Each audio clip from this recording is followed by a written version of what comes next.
What's up, Michigan fans? Welcome to another episode of the Bleav In Michigan Podcast, presented by FanDuel. I tell you what, Grant, our new overlay looks pretty slick right there. Looks clean. We've got FanDuel in the fold now. I love saying that. I'm not saying this because they are now a part of what we're doing at Bleav. That has been my number one sports book ever since it became a thing in Michigan. I think it's the easiest to use. I don't know. That's always been the one I've went to. I've dabbled with ESPN. I've used DraftKings, but FanDuel is kind of my go-to. But the Lions are playing football tonight against the Jim Harbaugh-led Chargers. Aiden Hutchinson is back. I doubt he'll play tonight, but we'll talk about that a little bit when we put a bow on this episode. But first, fall camp's underway, Grant. Fall camp is underway. The official football roster is out for Michigan. You know, the fans and the media people, and myself included, always waiting for that day when the website is updated and it goes from the spring football roster to the fall football roster. There's jersey changes. There's sometimes position changes.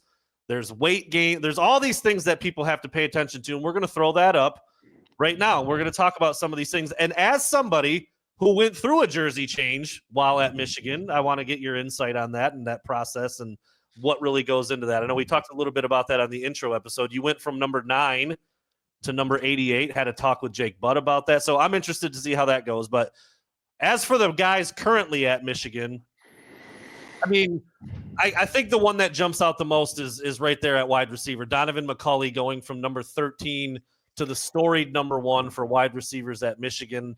You know, he hasn't played at Michigan yet, so that's a little bit interesting. Grant, as a former wide receiver, how special is that number?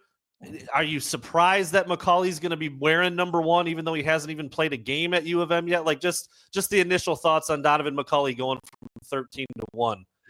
Yeah, I mean, sorry about the camera issue there. It shut off for a second. But I mean, good for him, man. I know personally, you know, I'm not sure if he, you know, grew up a Michigan guy or who he rooted for as a kid, but growing up, that number 1, man, that was something that not only do you work for and try to get and try to earn, but man, that's just like, it's a figure of greatness, really. I mean, it's supposed to be done by people that are leaders, a guy that's going to go ahead and attack each day and be a leader. And the question remains, I mean, it's kind of that, you know, kind of in the era and when Harbaugh got there, it kind of got a little bit interesting. You know, some people didn't love when, you know, Kekoa Crawford had it. And there's been some times when people didn't love when people had it, but you know, I think it's about what the guy does with it when it's on. I think that's when you make your final judgment. You know, obviously previously there's that you want to honor the tradition.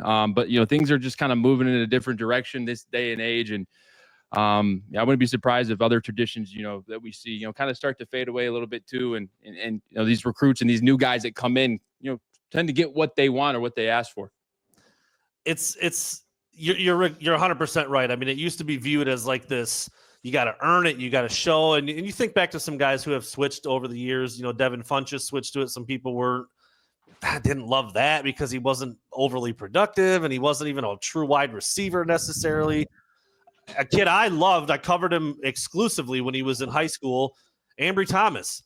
Didn't even play on offense, wasn't even a receiver, and he got the number 1. And some people didn't really love that, but I'm with you. I think it's a special number at Michigan. It's a cool number. If the coaches and the teammates and the other people in the building think that, hey, he's earned it. He's been a vocal leader, or he's really bought in since he came over from Indiana, or he's, you know, he practices hard, you know, whatever the case may be. They don't give it to just anybody. So the fact that he's got it, I think, you know, probably speaks volumes to what he's been able to do so far and what he's brought to the team since coming over from Indiana. I think, I mean, let's talk about it for a second. We've got Jamar Browder on there going from Grant Perry's number 8 down to number 6, replacing Cornelius Johnson, who had number 6 previously at wide receiver. So I know those single digits are very coveted. Yeah. I feel pretty. I'll call myself a pioneer, Grant. I graduated high school in 2002 and wore number 3 playing receiver in DB. All of 140 pounds of me, probably ran about a 5 flat, you know, just killing it out there in New Lothrop. But no, obviously, you know, the skill guys love the single digits. You can see a lot of receivers, Jamar Browder going from 88 to 6, Marion Stewart going from 82 to 8. even a big D lineman, Cameron Brandt, going from 91 down to 9. Everybody wants those sleek looking single digits. What do you think the thought process is for a couple of young Buck receivers, Jamar Browder, Marion Stewart, Channing Goodwin as well, going from 14 to 9? Yeah. Receiver room, Donovan McCauley, the whole receiver room's in single digits. Yeah, everyone's getting a makeover. And again, for those watching on YouTube, apologies again. I cannot figure out this damn camera. Sorry about that. But for you guys at home, hey, nothing's changed. Listening to it, that is. But it's funny because I actually in the spring I introduced myself to Browder, and I was like, hey man, like I wore that 88 too, man. You're a big dude. It fits you well because the smaller the player you are and the bigger the number doesn't necessarily look great. But with that being said, I knew the history behind 88. I wanted to wear it. I wanted to respect it. I wanted to do it proud, and I wanted to make Jake proud, especially after I asked him for it. But long story short, Browder was like, yeah, I'm trying to get out of this 88. So I don't know if everyone these days are kind of paying attention to who came before them, but I know that's the thing that's preached, right? It's like, guys, you're playing for the ones that wore it before you. But these younger guys, I mean, they want the smaller digits. That's the fly, the fast, the chic type of look these days for sure. And I mean, like you said, I mean, all the receivers they're going lower, man. Everyone's dropping numbers. We have the opposite happening with CJ Charleston, another wide receiver, going from 5 to 82. But yeah, Kendrick Bell from 12 to 10, maybe, paying homage to a former number that he used to have. I think maybe he wore that in high school, if I'm not mistaken. But yeah, it's always cool to kind of see this. And some of these guys will probably be asked about it. Mikey Keene going from 10 to 7. I think 10's a cool number. I think 7's a cool number for a quarterback. Both of those are pretty neat. And then, like we said, the receivers going from the bigger numbers, like you said, down to the single digits, making them look a little bit faster, maybe.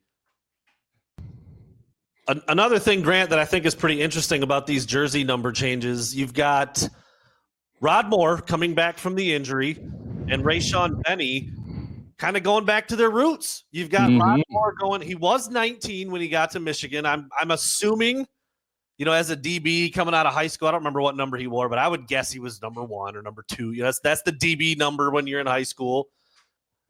He goes to Michigan and gets 19. Probably hated it, right? I'm sure he hated getting 19, but he kind of made it his. But then 9 frees up. He goes to 9. I got a theory.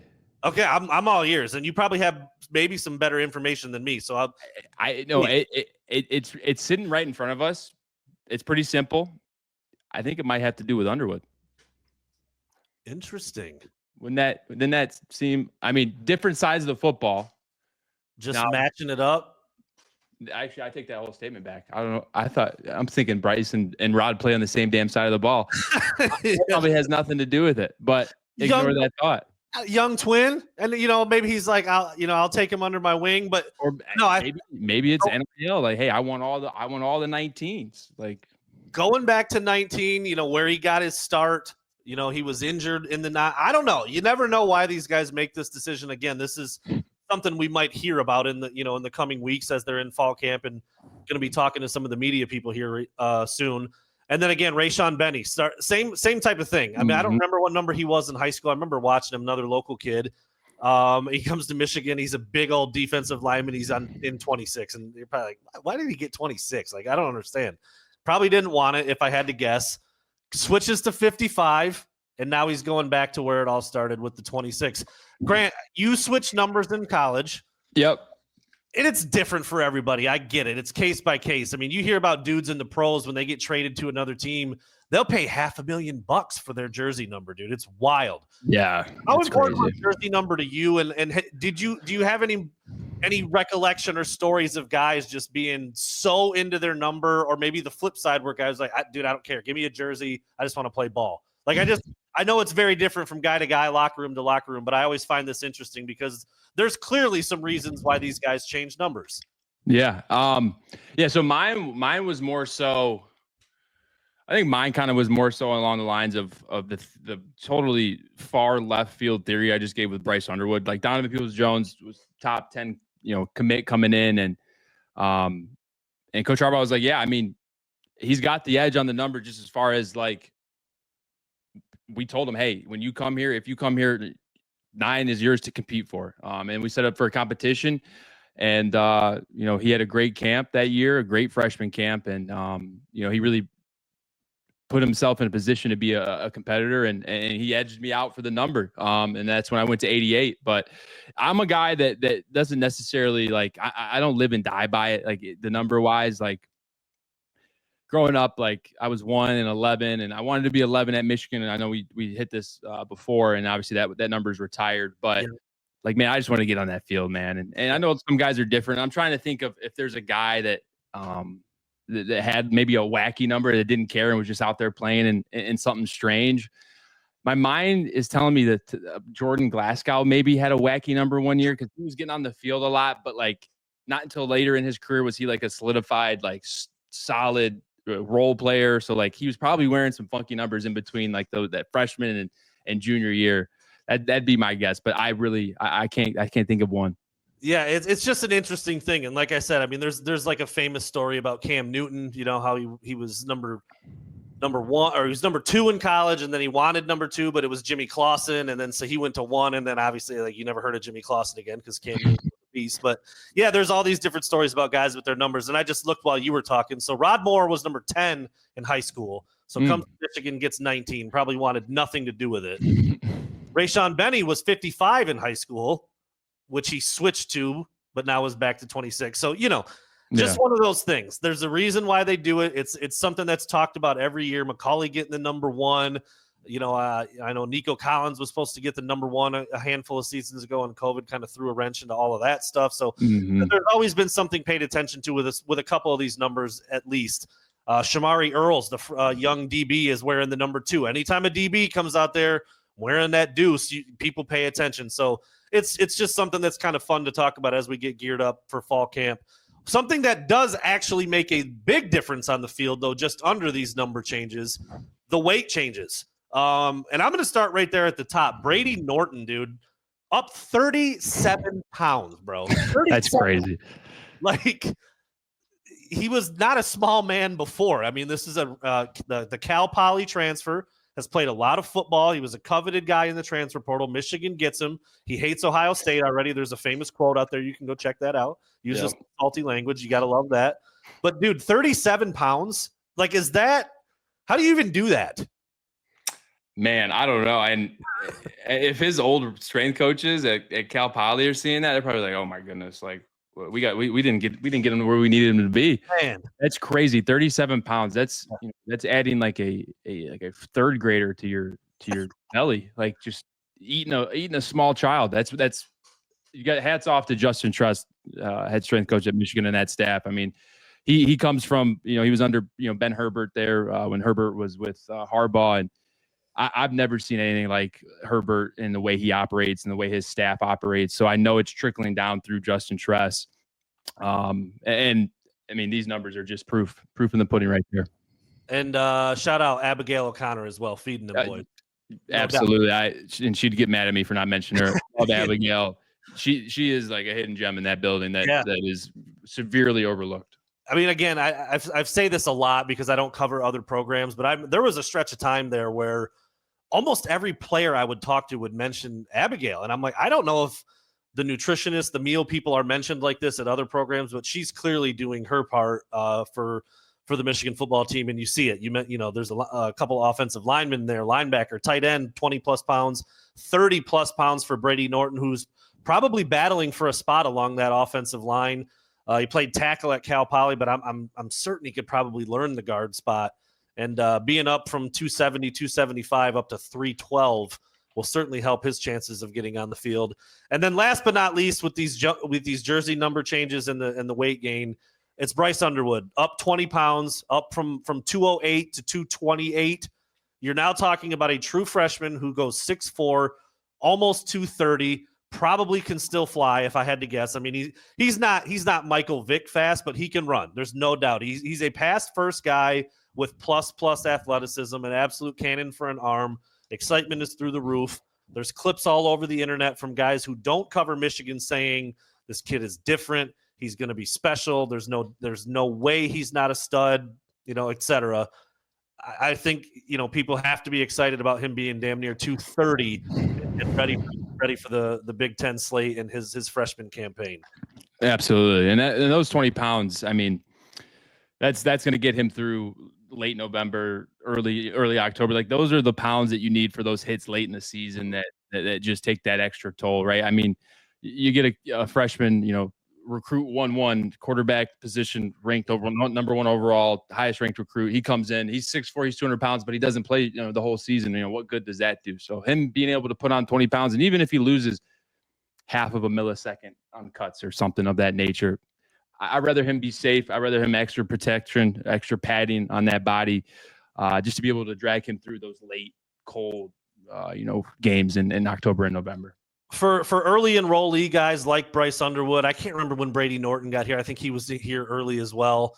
Part of the goal from January till now is to gain weight. I mean, freshmen, linemen, a lot of positions are about getting stronger, getting bigger, putting on some weight. It's got to be the right kind of weight. You don't just want to put on 30 random pounds, but that's a goal for a lot of these guys. Grant, what happens when the season rolls around? Obviously, things shift. You're doing game prep. You're still lifting. You're still eating and doing all those things, but the focus is no longer to gain weight. So how does it change? I mean, if Bryce Underwood really is 228, he steps on a scale now, he probably loses weight during the season, I would guess, right? Like, how does that work? Yeah. So, great question. I mean, and that's one thing that I noticed about Ben Herbert, the former head strength coach for Michigan, and also Abigail O'Connor, the way that they approach that time block in which the season starts from very hot August. You're going to lose some weight in August too, so it's key to get it in during August, but during the season too as well, because the way that the workouts were structured, you get in season, we'd have Monday, Wednesday, Friday post practice, skill group's going to run a little bit, and then they're going to lift, and then flip flops with skill, big skill, all the positions, and the main goal is to not add more weight. It's just to maintain the strength, right? Say you go play New Mexico and you lose 3 bars of strength. Coach Herbert just wants to get you right back to 3. And if he can get you back to 4, maybe 1 more than you had last week, that's just a plus. And that's an added, benefit there. And then Abigail O'Connor, all in August, all these guys are going to head down South Stage Street. They're going to go and they're going to sit in this machine that just measures their body. They're going to get a reading before camp. It's going to tell them their body fat, all these different measurements and things that a normal scale or a normal thing wouldn't pick up, right? It's this high, very expensive technology. So you get a baseline. And then during that baseline, Abigail can then see, okay, all right, so on this day, this is where your baseline results are. Okay, so we had a really hard practice on Tuesday. Now we need to give you 2 extra 100 calories or something in your meal to kind of make up for it. And there's so many little things that they do, both Herbert did and now Tress and Abigail still does, that really just try to keep you where you were at, if not build a little bit more, but we're not trying to burn you out more. We're just trying to keep your head right above that water so you can breathe. That's interesting stuff. I mean, it's the kind of stuff that, I mean, really, dude, even the media people, someone like me who's been covering the team for a decade plus now, we just, we don't really get to see or hear or learn about that as much, but it's essential. And it proves why, I mean, some teams are better at it than others. And those teams, like you said, are still hanging around and healthy and strong and fast and energized and all. I mean, sleep, all that stuff, sleep, and every aspect of it is measured, tracked, calculated. And have a very important role when it comes to keeping the players on the field. Yeah, and if you look back at and when Harbaugh was here, like when he hires Ben Herbert, the trajectory of the team after that hire, I mean, it's just it rises. Like what he brought to the building. There's a reason that he was making $1 million by the end of his time at Michigan, and then got taken and stolen to California with the Chargers. Like there's a science to it, and everyone's got their own science, but the science that Ben Herbert's doing and it's passed down to Tress, and thankfully that's still in the building. It's impressive. I mean, like, cause you get to in season and the workouts, and he's like, all right, we're going to turn this down to 4 reps instead of 6 because we're doing this and that. Like, it's just so fine tuned. He's a maniac, and there's a reason that this program is better off now that he's been through the building. Yeah, no doubt about it. I think it's just it's a really cool insight, again, to stuff that typical fans and people even pretty close to the team, like I said, the media people just don't really probably have a complete grasp on how it works, and super, super important. And as I said, when I was interviewing players on a daily basis, it was incredible how often Abigail got mentioned, and certainly Herbert and all of those guys. And now hopefully, Tress is continuing to do the same thing. Abigail's still there under Sharon Moore. So keeping that machine kind of rolling, so to speak. Another pretty funny thing kind of started making its way around social media here recently. Mike Williams, wide receiver from Clemson, and then played, I think it was 7 years for the Chargers, then a year with the New York Jets, and then came back to the Chargers this year, retired kind of out of the blue. I mean, he's going through OTAs or minicamp or whatever portion of the schedule that they were in out there in LA with Jim Harbaugh, and then decided to call it quits. And I think it was Jordan Lewis maybe first, and Jake Butt. I'm going to throw a tweet up here in a minute. Jake Butt as well kind of got involved, and Jabril Peppers did, and then you brought it to my attention as something that we should talk about, which I think it's so funny and just perfect to discuss right now this time of year. I think Michigan literally has 1 day in the books at this point, the time of recording this, for fall camp. I think it was Jordan Lewis. I'll throw the tweet up that said, like, one day in a Jim Harbaugh fall camp, and Mike Williams decides to just retire. Not only like, I want to sit out, or I'm done with football.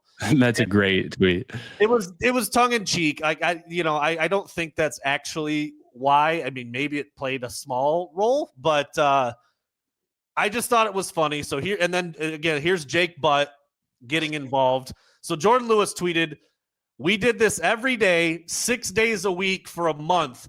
Mike, I ain't talking bad about you. I just know." A bunch of laughing face emojis. They understand now why Mike Williams is retiring again. A little tongue in cheek. And then here's Jake Butt.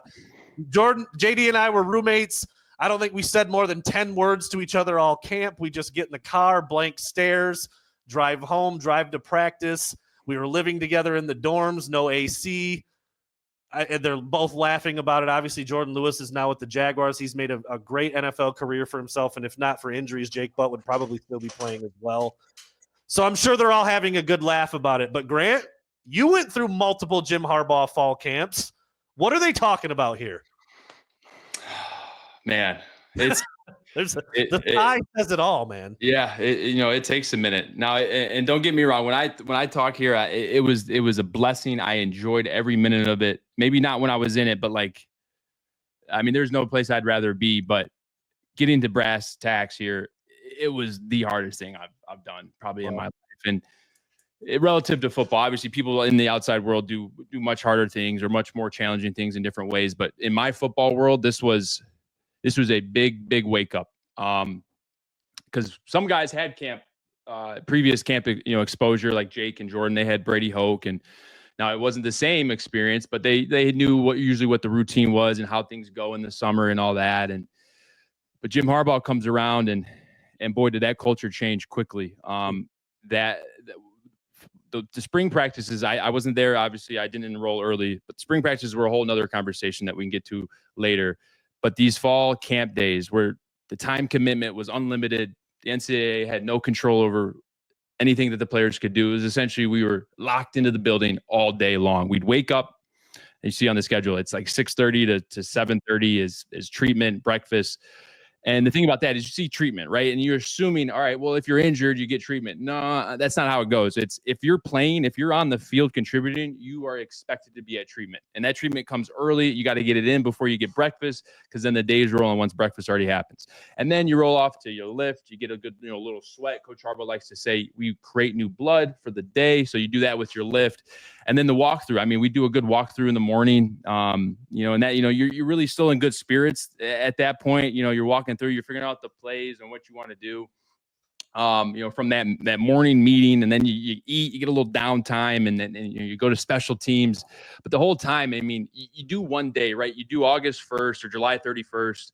You get that day done, and then you finish. You're walking out of the O&D meeting at about 11 o'clock at night, like brain's tired, body, you can't walk. And then all you're thinking about is, one, when I get home, I'm going to fall asleep in the first 5 minutes. And two, when I wake up in that next 5 minutes, I'm going to be right back at that building. And it's going to feel like these days are blending together. And that's what it did. It felt like you'd go home and it would be so quick. Like your enjoyment getting home would just be putting your head on the pillow. And Coach Harbaugh used to say, you had a good day's work when you just lay your head down and you just fall right asleep. When there's no other thoughts, just you and yourself, and you're out. And boy, I learned about that quickly. My head would hit that pillow. and that next day, and that sun would rise very fast. Hell of an experience. So I know exactly what those guys are talking about. It's not easy, but thankfully for those NFL guys, a lot more rules in place for those guys and their safety. NFLPA is involved, and there's no two-a-days and all that. I don't even know if that one included two-a-days. Like there was days where we'd be on that practice field for 2 hours twice a day, not including workouts, lifts, and meetings and all that. So yeah, two-a-days are done for these guys now anyways. They don't do two-a-days. So I got a little bit of taste of the old life, and I'm seeing the new life, and the old life had it a lot harder. Paycheck obviously not bad for the NFL guys either, and now shoot in college, some of them payday too. But no, I mean, hard work's hard work. It doesn't matter if you're getting paid a bunch of money. Not everybody's cut out for that kind of thing. And like I said, the tweet kind of went around a little bit. I don't know if it made like national waves, but people in the Michigan circle and the people who pay attention, Jordan Lewis and Jake Butt being on the Big Ten Network and stuff, kind of got a kick out of that. So, happy trails to Mike Williams. I mean, played 8 years in the NFL. That's nothing to sneeze at.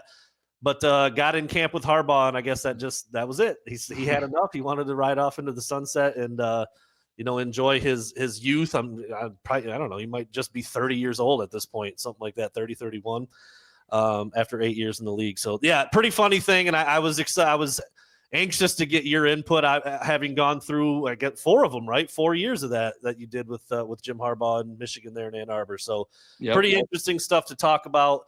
And obviously those guys had a laugh, and the brotherhood of guys who played for Jim Harbaugh at Michigan is hundreds and hundreds deep, and they could all probably share a story or two from it. So I thought that was great insight from you. I will say, like, camp is where brotherhood is made. Like, all you got is your teammates. Like, no one else can understand what you're going through. Even the girlfriends sometimes are like, like you're just watching football. Like, it's tough, man. And the only guys that can relate to you are the guys that are going through it with you and the coaches around you. So August is not only time to get ready for the season, but it's when like the chemistry of that team is really, birthed and born. Yeah, very cool. Very cool stuff. Well, as the Michigan program is getting going, they got a day or two in the books, like I said, depending on when you listen to this. They're just getting checked in, just getting started.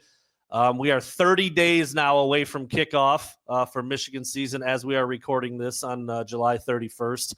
This is what FanDuel thinks about the Big Ten and who could potentially win that conference this year. It's some of the usual suspects at the top. We'll put this up. I know it's a little bit small for those watching, but hopefully you can see the whole thing there. You've got Ohio State at the top at plus 190. Penn State with the second best odds at plus 230, Oregon at plus 340, and then you do have Michigan. It's a pretty big gap. It looks like, everybody's saying, or Vegas is saying, FanDuel is saying there's 3 that we feel pretty good about. Ohio State, Penn State, Oregon, all with pretty realistic odds at plus 340 or less. And then there's a pretty big gap to number 4, Michigan at plus 1,000. Then USC rounds out the top 5 at plus 2,100. So another big jump there. So really, FanDuel is saying Ohio State, Penn State, Oregon. Those are the people who got a shot. Michigan, I doubt it. And everybody else, just probably not a chance. I guess let's start there. Do you feel okay with the top 5 right there, and then kind of the tier 1 being Ohio State, Penn State, Oregon? Yeah. You look at it, Ohio State, Penn State, Oregon, Michigan, USC. I mean, I'd have to agree with it. I think Illinois could be a dark horse. If they're not a team that's competing for it, they're definitely going to be a team that could ruin some other teams' chances for the at number 6 at plus 4. I mean, they're a long shot, but yeah, that's a team that I would look out for. And USC, man, I think they're right on that edge at 5. Like, they got a really good recruiting class right now. I think it's number 1 in the nation. A lot of question marks, like Lincoln Riley. It's like, it almost feels like time's running out for him a little bit. It's like, hey, like, you had Caleb Love, you had about 3-4 years. Like, let's see something happen now. Let's get to postseason play. Let's compete and be a West Coast powerhouse like Oregon and Washington of last year as well. But I mean, I agree with it. I mean, I think Ohio State, Penn State. I mean, and we've talked about Penn State too. I mean, this is their year to do it. I mean, if they need to do it, like, Franklin's got to solidify himself this year for sure. I hot take on my end. I think Oregon's going to be really good, but I could see them finishing. Like, if this was the order the day after and the teams are set, I could see them at the 5th or 6th, 7th spot. Just throwing it out there. Yeah, no, I mean, when you replace a guy like Dylan Gabriel, who's played a billion college football games, with Dante Moore, who's very talented, Detroit's own, has played, started playing as a true freshman as well. I mean, so yeah, that's where I'm at with Ohio State a little bit too. I mean, yeah, they've recruited extremely well. They might have the two best players in all of college football, no doubt, in Jeremiah Smith and Caleb Downs. So that's very noteworthy. But they've got some question marks at quarterback, and they certainly lost a bunch of talent last year that made a lot of big plays for them. But they recruit well and reload every year. That's nothing new for them. So Penn State, to me, should feel a little slighted here if I'm Penn State. There's some Drew Aller, the quarterback, is kind of polarizing. Some people love him, see him as like he's going to be a pro and he's going to be really. And some people think he stinks. I think it's somewhere in between. And I think it depends on what way his slider is as a senior. Is he more towards, he looks like a franchise NFL guy, or is he, God, he just never quite got there. How did he never get there? I don't know, as he's coming into year 4, big dude, big arm, plus athlete. He can do it all when you look at him as a prospect, but then it gets out on the field and sometimes you just don't see it. So I think it depends on how well he plays, because Penn State's loaded everywhere else. They've got, probably the best 1-2 running back punch maybe in the nation with Nick Singleton and Katron Allen.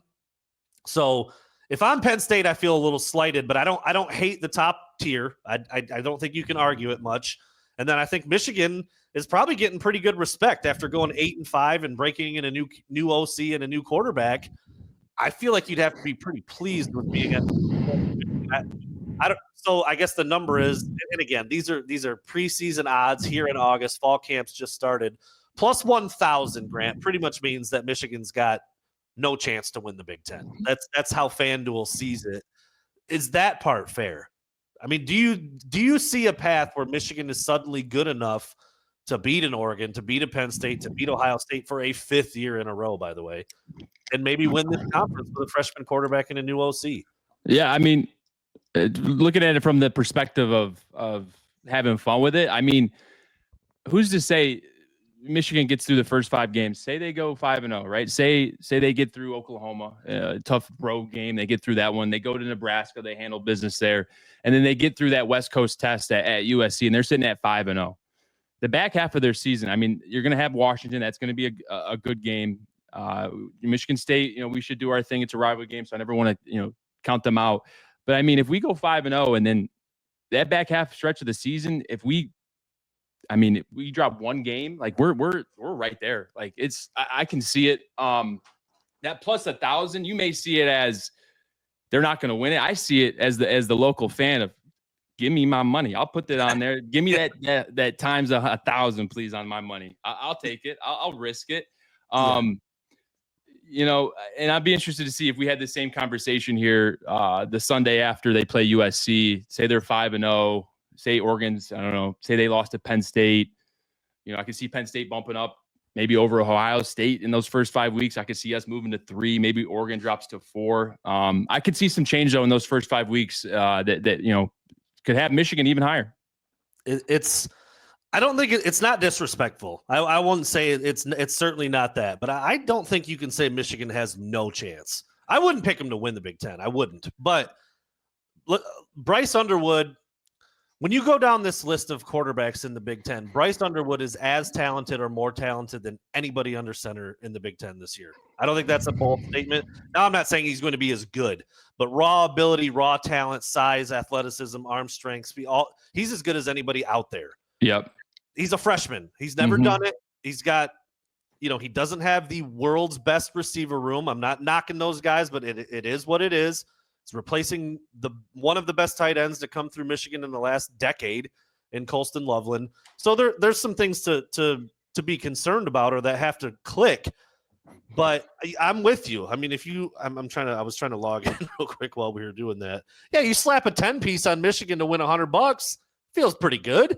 Yeah. Right?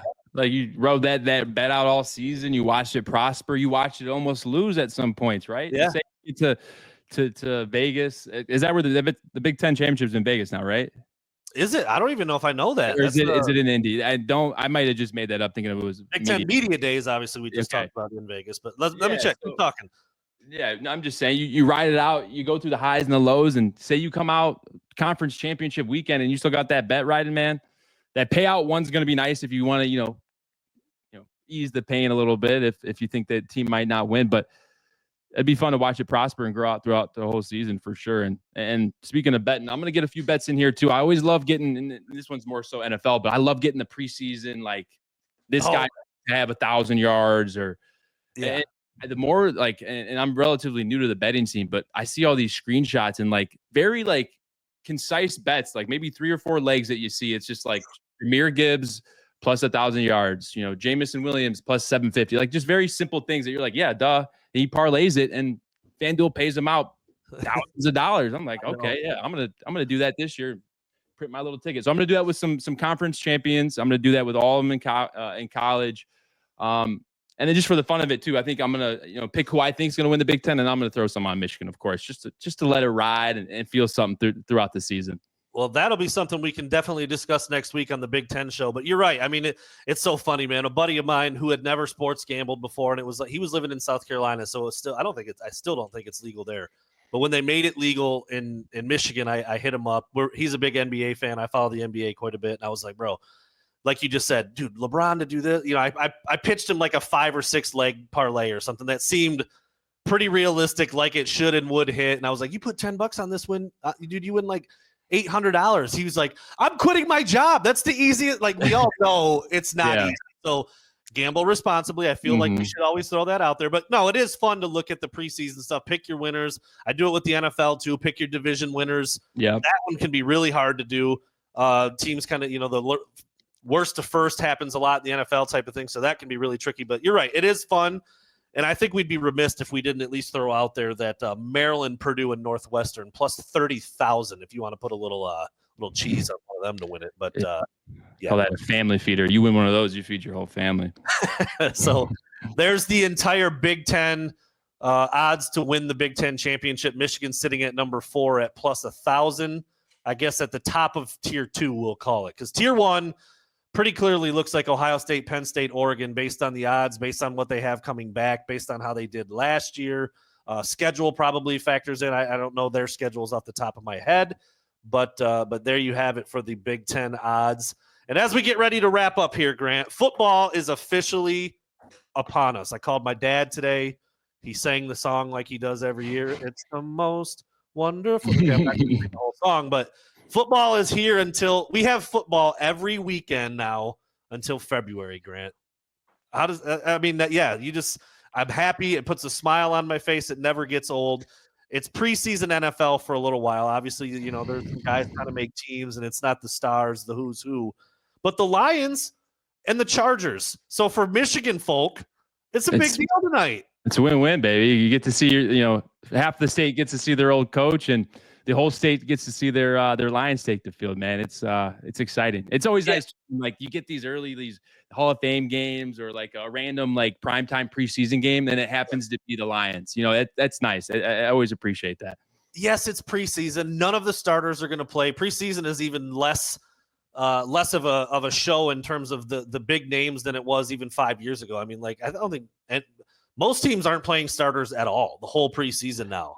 Yeah, it's gone down over the years so much. But you get to see some rookies, or you get to see some players that you liked before on a new team or whatever. And so it's still fun. It's still real football. It's still something to put on your TV at night instead of watching I don't know, Grant, The Bachelorette. What do you get roped in? You get roped into anything over there that you have to watch?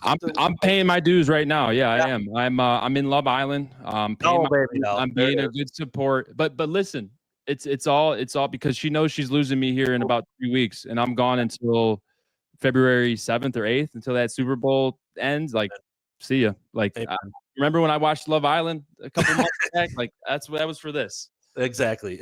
So kind of cool though obviously Jim Harbaugh, former Michigan coach at the Chargers. 4 Wolverines on the Chargers roster right now. I don't know if that's. Forgive me if I'm incorrect here. I just looked while we were recording. I don't know if it's been updated since maybe last year, or how that is, or if these guys are a practice squad or trying to make the 53 or whatever. But as of right now, Carson Barnhart, offensive lineman, right from Paw Paw, Michigan. Junior Colson, linebacker, running back Hassan Haskins, and undrafted defensive lineman Christopher Hinton, all listed on the Chargers roster.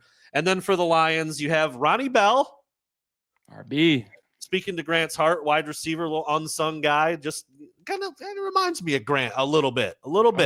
Oh yeah. You'll be seeing a lot of Ronnie tonight. Graham Glasgow, who's a veteran, been with the Lions for quite a while, and then obviously Aiden Hutchinson, who I would assume we won't see until the regular season starts. But if you have been following social media, anybody who has been out at Lions practice, they've done some scrimmaging. They said that Aiden Hutchinson is all the way back, maybe looking better than before. I don't know if that's just hyperbole, but it sounds like the dude is ready to go, Grant. And I mean, I don't know if you know Aiden really well. I know you're a little bit older than him, but from the same area, kind of, obviously Michigan brethren. That's awesome to hear.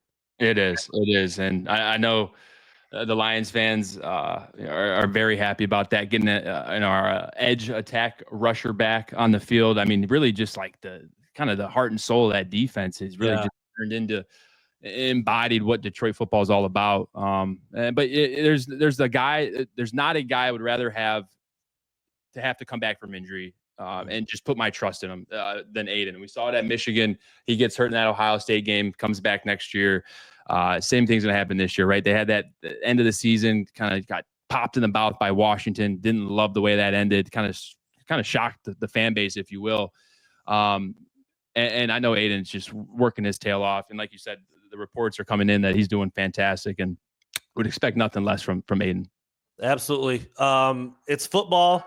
Like I said, it's preseason. It's be a little watered down. See, Kyle Allen, I think, is getting the start at quarterback for the Lions. We're going to see Hendon Hooker. We'll see some other rookie guys out there. It's football, dude. I don't care. I don't care. I want it all. It's the Lions. It's the Chargers. Two fantastic uniform combinations with these two teams tonight. And, 7 potential Wolverines. Probably not on the field. I would guess we'll see, like you said, I think we'll see Ronnie Bell. We'll probably see Carson Barnhart. Probably see Chris Hinton. Might see all 4 guys for the Chargers, actually. I'm not really remember how much. I know Haskins and Colson both played like during the regular season last year, but I don't think they were like every down starter kind of guys. So they might be battling for some playing time. So doubt we'll see Glasgow. Almost certainly won't see Hutch. But hey, maybe we'll get a Ronnie Bell touchdown. Over under Ronnie Bell touchdowns, half a touchdown tonight, Grant. You think he scores? Yeah, we'll go over. Give Ronnie Bell the touch. Come on. Ronnie Bell getting in the end zone. You heard it here first. Grant Perry. Mark it down in FanDuel. Bet that. No, I'm just don't do that. No, don't do that. When you started to talk about betting football, I thought you were saying you were betting preseason football. I'm like, we might need to give Grant a phone number to call, because that's risky business right there. Betting preseason football. Oh God. I might take a look at it. We'll see. We'll see. This has been another episode of the Bleav in Michigan podcast, brought to you by FanDuel. He's Grant Perry. I'm Brandon Brown. Keep it locked. We'll be back again with more Michigan stuff. And again, keep an eye out for our Big Ten episode starting next week. Could not be more excited about that. Thank you so much, everybody, for listening.